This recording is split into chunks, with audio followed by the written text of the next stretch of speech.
Estamos de vuelta en CNN Chile Radio, 9 de la mañana con 8 minutos y vamos a la primera entrevista de esta mañana. Nos acompaña aquí en el estudio la presidenta del Consejo para la Transparencia, Natalia González. ¿Cómo está, Natalia? Bienvenida.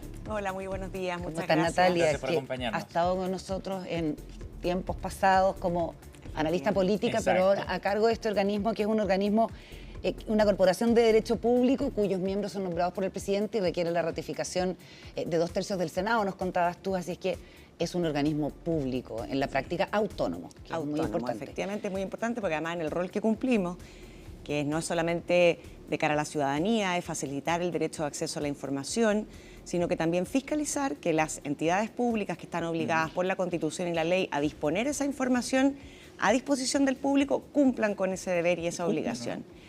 Cumplen, y cuando no cumplen, nosotros iniciamos unos procedimientos de fiscalización que pueden derivar en investigaciones sumarias con sanciones a los jefes de servicio y no solamente a los jefes de servicio, que se traducen en multas aplicables a la remuneración mensual de esas personas. Así que el incentivo está puesto para que cumplan, efectivamente. Y ya que mencionaste, Natalia, el tema de los sumarios, ha sido uno de los términos que ha estado en la agenda y en el debate a partir del informe de la Contraloría y de los 25.000 funcionarios públicos que mal utilizaron licencias para salir del país. Esos son los que salieron del país. O sea, entendemos que hay un universo mucho mayor de mal uso de licencias públicas. ¿Cómo lo han visto desde el Consejo de la Transparencia? ¿A ustedes también la Contraloría los investigó por esto? ¿Hay funcionarios del Consejo que eventualmente hayan incumplido? Sí, la Contraloría aquí hizo un trabajo parejo, ¿ya? Investigó a todas las instituciones públicas. El Consejo para la Transparencia, fíjate que aparece en este listado, aparece con 3 funcionarios, 2 de los cuales ya no trabajan en el Consejo hace ya un tiempo, y hay una persona que está siendo sujeta hoy día de una investigación sumaria. Apenas se recibió esa notificación, se inició la investigación breve y sumaria, que es lo que corresponde en el caso del Consejo, porque además esto tiene que tener una resolución pronta. Son muchos los casos que ha levantado la Contraloría. Lamentablemente los procedimientos administrativos en el sector público, no es necesariamente el caso del Consejo, pero en el sector público son procedimientos relativamente lentos, engorrosos, que requieren la designación de un fiscal, requieren la apertura de una investigación, requiere cumplir con las etapas del debido proceso y por lo tanto iniciar esos procedimientos lo antes posible es muy relevante por lo siguiente, porque si esto va a derivar en alguna sanción, tú necesitas haber iniciado el sumario. Quienes eventualmente hayan renunciado antes de que se hayan iniciado los procedimientos sumarios podrían quedar sin este elemento sancionatorio. Por eso es relevante que las renuncias, ojalá, no se cursen antes de que el sumario haya iniciado. Claro. ¿Ya? Porque efectivamente esto puede derivar en consecuencias bien severas para el funcionario público y correspondientes y pertinentes a la infracción que cometió, como por ejemplo no poder ejercer por un número de años en el sector público más allá de que sea desvinculado. ¿Quedan marginados del servicio? Sí, pueden quedar marginados del servicio y con un castigo de algunos años posterior a esa marginación. Claro. Entonces, si una persona renuncia ahora, no se somete al sumario, después eventualmente se puede volver a emplear en el sistema público.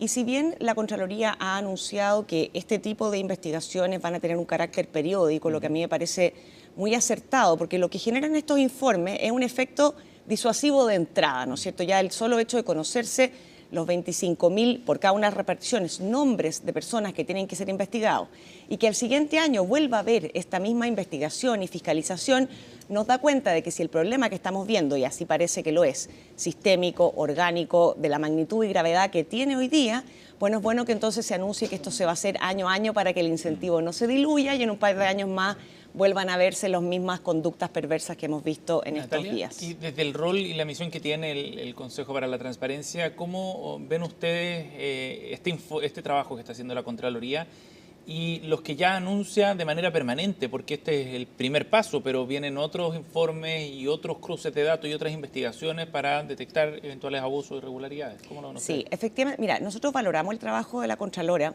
pero porque además aquí hay una suerte de instituciones que se entrecruzan en lo que nosotros llamamos un sistema de integridad pública, ¿ya? Y ahí hay varias instituciones, está la Contraloría, está el Consejo para la Transparencia, está el CAIG, que es este Consejo de Auditoría Interna del Estado, está también, por supuesto, el Ministerio Público, la Judicatura, en lo que quepa a las aristas penales y judiciales de estos casos, el Consejo de Defensa del Estado, en lo que tiene que ver con, por ejemplo, la recuperación patrimonial. El Consejo para la Transparencia, por ejemplo, fiscaliza y pone a disposición Nosotros hemos puesto informes públicos a disposición respecto a los niveles de transparencia y cumplimiento de la ley de transparencia en los gobiernos regionales, en los municipios, remuneraciones que a lo mejor se pagan de manera duplicada en el municipio y en las corporaciones municipales. Y la Contraloría lo que hace en su mandato, digamos, y sus competencias, es que tiene un rol fiscalizador mucho más potente, es el ente fiscalizador del Estado. Pero, por cierto, la ley de transparencia, al poner a disposición esta información, no solo a la Contraloría, sino que al público, va coadyuvando, son entes que vamos colaborando en que la función pública se ejerza de manera proba y transparente, como dice la ley. Por lo tanto, aquí hay una suerte de ecosistema de instituciones, cada uno entre las esferas de sus competencias, que vamos colaborando con el cumplimiento de estos mandatos constitucionales. Pero yo diría legales. que históricamente, cuando hay alguna irregularidad que puede ser ilícito en el sistema público, sale el jefe de servicios, sale la persona encargada en el municipio, la corporación municipal, lo que sea, decir, hemos abierto un sumario, y es una frase que como que en general tiende a tranquilizar, pero que puede significar cualquier cosa. De hecho, ha habido jefes superiores que han iniciado sumario y después terminan ellos apartados del servicio por una acusación de acoso laboral, por ejemplo, del sumariado o la sumariada. Entonces, ¿qué pasa ahí también con la transparencia respecto de los sumarios? Por ejemplo, yo puedo solicitarle al Consejo la información sobre el resultado de un sumario de algún funcionario que exigió el bono clase media el año 2020. Sí, tú puedes, ante el Consejo para la Transparencia, eso efectivamente se puede solicitar y se solicita, son solicitudes de acceso muy comunes. Lo que hay que distinguir es la etapa en la que está el sumario, ¿ya? Si es que puede afectar o no la decisión de ese sumario, que esa información se dé a conocer al público, ¿ya? Pero una vez que el sumario está concluido y está cerrado, y tarjando, porque hay casos, por ejemplo, de sumarios de acoso laboral, donde tú no puedes dar a conocer públicamente a lo mejor los nombres de todas las personas que estuvieron involucradas, porque hay otros derechos que también hay que resguardar, pero con los debidos resguardos, esos resultados de esos sumarios son información pública. ¿Y cuánto demoran los sumarios, más o menos?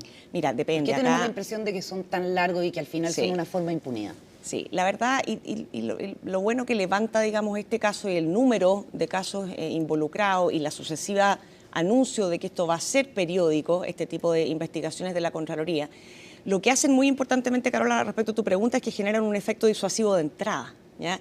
O sea, cuando un funcionario público sabe que no solamente existe un ente fiscalizador y que tiene atribuciones para fiscalizar, sino que las va a ejercer periódicamente, va a ocupar los instrumentos tecnológicos que hoy día están disponibles, como por ejemplo la interoperabilidad de bases de datos de distintos organismos públicos, que fue lo que hizo la Contraloría, ¿no es cierto?, claro, con la PDI. Pero así hay muchas otras instituciones con las cuales se podrían cruzar datos efectivamente para ver si tú estás cumpliendo o no la ley vigente. Cuando eso ocurre, ya generas un efecto disuasivo que hace que el N, el número de personas que eventualmente estarían disponibles a cometer una infracción, por ese solo efecto se retraiga, ¿ya? Luego, a la pregunta tuya, efectivamente los sumarios pueden demorar varios meses incluso en el aparato público. ¿Y esto por qué? Porque requieren de la designación de un fiscal, requieren que se abra una etapa de... ¿Un abogado? Un fiscal interno, ya. Sí. Requieren que se abra una etapa de investigación al interior del servicio. Dentro de esa etapa de investigación, la persona investigada tiene derecho a descargos, tiene derecho a presentar pruebas. Ahora, por supuesto que cuando estamos hablando además de esta magnitud de sumarios, piensa aquí son más de 700 servicios que van a tener que, o ya iniciaron o están iniciando estos sumarios. Claro. Algunos con menos casos, pero en el caso de los que tienen mayores números de licencias médicas, por ejemplo la Junji, estamos hablando de más de 1000 sumarios que eventualmente van a tener que iniciar esas instituciones. Y nuestro estatuto administrativo no está necesariamente preparado para ese volumen de sumarios al mismo tiempo. Entonces, esto también abre una oportunidad, Carolina, una oportunidad para modernizar el Estado. Llevamos diciendo esto hace muchos años y, sin embargo, esa agenda parece ralentizada, parece tener estos pics en los momentos en que estallan casos como estos, los proyectos entran al Congreso, pero luego la tramitación no va a la par del ritmo que uno esperaría que tuvieran con la magnitud del fenómeno, del escándalo y los de los recursos públicos y de la confianza pública. Es como conflictivo hablar de una modificación al estatuto administrativo, por supuesto que los empleados públicos quieren defender su posición, pero hemos hablado con muchas personas estos días de los sectores políticos más diversos y parece haber un consenso en la necesidad de mirar el sistema en general de trabajo público, del empleo público. Es un debate que es difícil de dar, además en un contexto electoral y cuando hay tantos intereses cruzados.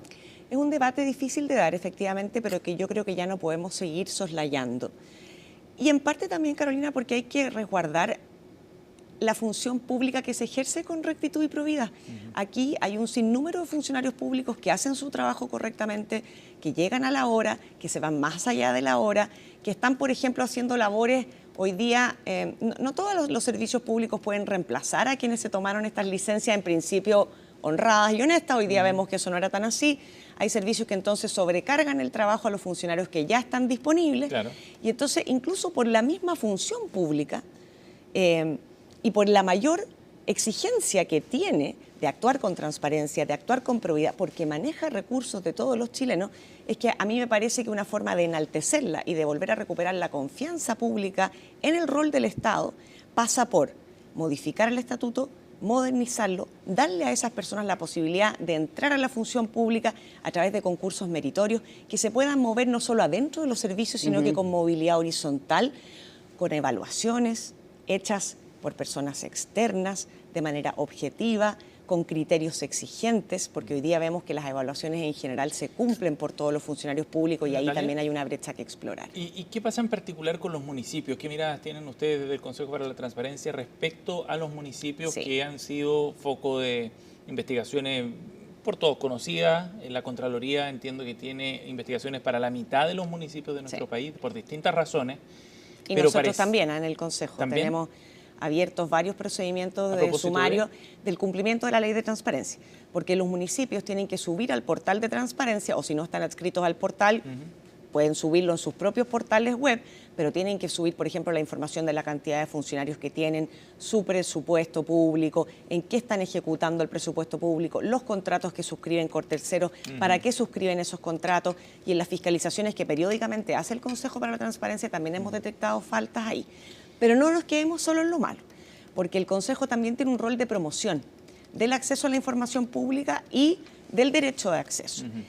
Y en ese rol nosotros como Consejo nos movemos, somos un servicio, una corporación pública autónoma pequeña, pero nos desplazamos por todo Chile, capacitando a los funcionarios públicos para que comprendan bien cuál es su obligación bajo la ley de transparencia, resuelvan las dudas con el Consejo, suban en tiempo oportuno la información. Incluso hemos creado un programa de certificación de enlaces de transparencia municipal. Pero a propósito de eso, pareciera que hay mucha opacidad todavía en los municipios y sobre todo en las corporaciones municipales. Sí. Por ejemplo, quiero tomar solo un antecedente que la Fundación América Transparente, publicada hace algunas semanas, han solicitado, por ejemplo, información del municipio de Colina en particular para poder recibir información sobre 8.000 millones de pesos que recibió esta corporación en los últimos 5 años.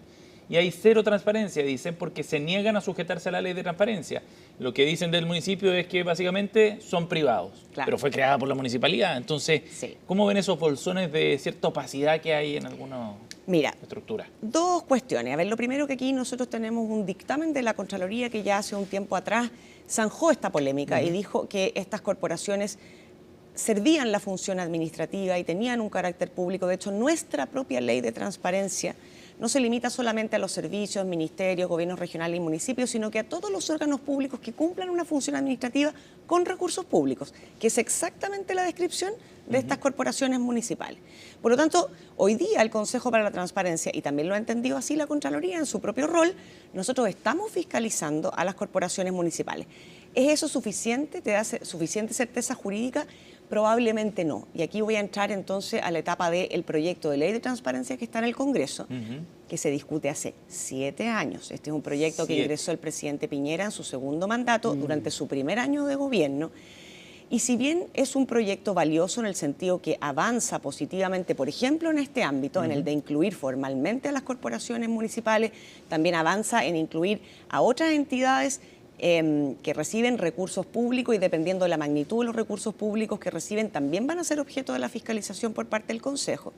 Es un proyecto valioso también porque expande un poco el alcance hacia los órganos autónomos constitucionales, que también debieran quedar cubiertos por la ley de transparencia. Es un proyecto que lamentablemente, y porque es lógico, ¿no?, después de 7 años y con todos los avances tecnológicos mediante, con la incorporación de inteligencia artificial, por ejemplo, en el Estado, es un proyecto que es valioso, pero que ha quedado placé. es un proyecto que requiere de modificaciones hoy día en el Parlamento todavía más sustantivas para fortalecer y robustecer este sistema de integridad pública que te decía yo anteriormente. Entonces, a tu pregunta, sí, hoy día las corporaciones municipales, regionales también, quedan dentro del ámbito de acción del Consejo para la Transparencia. Pero Eso no ha sido responden. ratificado por los tribunales. Claro. Si no responden, nosotros Pero se vamos toman a la libertad sancionar. de decir, no estamos disponibles para que nos... Cuando nos ha tocado casos como esos o respuestas como esas, hemos iniciado los sumarios y hemos sancionado. Ya. Y las sanciones son multas Son económicas. multas que van directamente al bolsillo del sueldo del jefe del servicio, a su remuneración Son mensual. personales. Pueden ser hasta el 50% de esa remuneración. No es poco. Puede aplicarse más de una vez.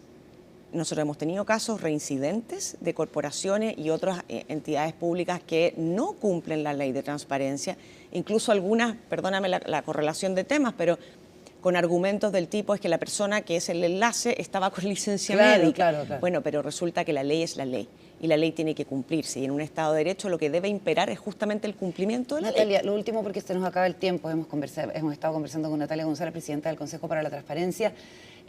Si tenemos organismos de control que son suficientes, ¿cómo es posible que en tanto tiempo se haya asentado, se haya enquistado una cultura del abuso respecto de las licencias y el ausentismo? Sí. Yo creo que más allá de que, por ejemplo, en el caso del Consejo para la Transparencia es necesario robustecer su marco jurídico y modernizarlo, que hablábamos recién, y que tenemos organismos de control, una cosa son las atribuciones que dice la ley, que dice la Constitución, las facultades que tú puedes ejercer, y otra cosa es que esos organismos cumplan con ejercerlas. No basta la atribución en papel. Tú tienes que materialmente y en concreto poner en marcha esas atribuciones que el marco jurídico te ha dado y que te ha dado justamente para velar, entre otras, por el buen uso de los recursos públicos. Por eso, por ejemplo, es que las licencias médicas tienen la obligación de cumplirse en el domicilio, porque es la forma en que el COMPIN o eventualmente el suceso pueden fiscalizar que se esté cumpliendo donde dice la licencia que se debe cumplir.